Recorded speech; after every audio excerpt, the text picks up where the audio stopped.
Ан-Ниса сүресі 13-23 аяттар. Міне, бұл қағидалар Алланың жіберген үкімдерінен. Кімде-кім Аллаға және елшісіне бойынсынса, арасынан өзендер сарқыраған бау-бақшаларға кіргізіледі, және де онда ол мәңгілік қалады. Міне, бұл ұлы жеңіс. Кімде-кім Аллаға және Алланың елшісіне бағынбай, оның үкімдерін бұзатын болса, алаулаған отқа кіргізіледі, және онда ол мәңгі қалады. Оған түрлі қорлықтар көрсетіліп, азапқа салынады. Әйелдеріңнің бірі зинақорлық жасап қойса, оған куәге 4 еркек табыңдар. Егерде күнәсі мойнына қойылса, әйелдеріңді өлім жеткенше немесе Алла әлде бір жол көрсеткенге дейін үйлеріңде ұстаңдар.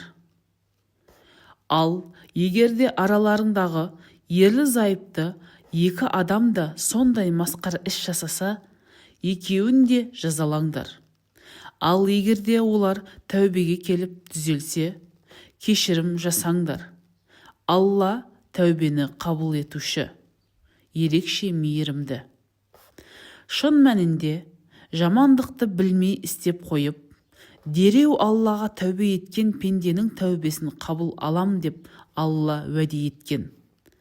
Алла олардың тәубесін қабылдайды. Шын мәнінде Алла бәрін білуші, даналық иесі. Өлім сәті тайғанға дейін жауыздық істер жасап, тәубеге енді келдім деп айтатын пенделердің және кәпір күйінде өлгендердің тәубесі қабыл болмайды. Ондайлар үшін жан төзгісіз азап дайындадық. Ей иман келтірген жандар, әйелдеріңнің дүние мүліктеріне зорлықпен ие болуларыңа, екеуің ажырасқан соң өздерің сыйға берген дүниелеріңнің бір бөлігін тартып алу үшін олардың тұрмысқа шығуына кедергі жасауларыңа рұқсат жоқ. Егер де олар зинақорлық жасап күнәлі болса, онда оның жөні бөлек. Әйелдеріңмен қарым-қатынас жасағанда әділетті болыңдар. Тіпті оларды жақтырмай тұрсаңдар да сабыр етіп, шыдамдылық сақтаңдар. Өйткені мына өмірде сендердің жақтырмаған нәрселерің арқылы да Алла көптеген береке, жақсылықтар сыйлауы мүмкін. Ал егерде тұрып жатқан әйелдеріңнің орнына басқа әйел алу ниетімен ажырасатын болсаңдар, кезінде оларға сыйақы берген қиындықтарды қайтарып алмаңдар. Жала жауып әділетсіздікпен тартып алу анық күнә емес пе? Араларыңда сондай ерлі-зайыптылық, жақындық болған соң да мәһрдің бір бөлігін қалай ғана тартып алмақсыңдар? Олар әйелдеріңіз сіздерден үлкен жауапкершілігі бар неке келісімін алған. Әкелеріңнің әйелі болып, кейін ажырасқан әйелдерге үйленуші болмаңдар.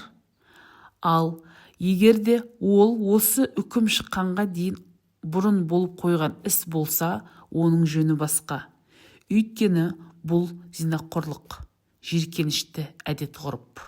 Сендерге, аналарыңа, өз қыздарыңа, әпке қарындастарыңа, әкелеріңнің туған әпке қарындастарына, аналарыңның туған әпке сіңлілеріне, аға інілеріңнің қыздарына, әпке қарындастарыңның қыздарына, сендерді емізген сүт аналарыңа, сендермен бірге бір емшектен сүт емген әпке қарындастарыңа, қайын аналарыңа, жақындасқан әйелдеріңнің қолдарындағы өгей қыздарыңа, егерде ол әйелдермен ерлі-зайыпты қарым-қатынаста болмасаңдар, онда оқасы жоқ.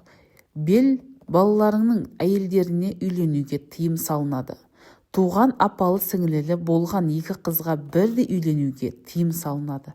Бұрын болып қойған іс болса, амал жоқ.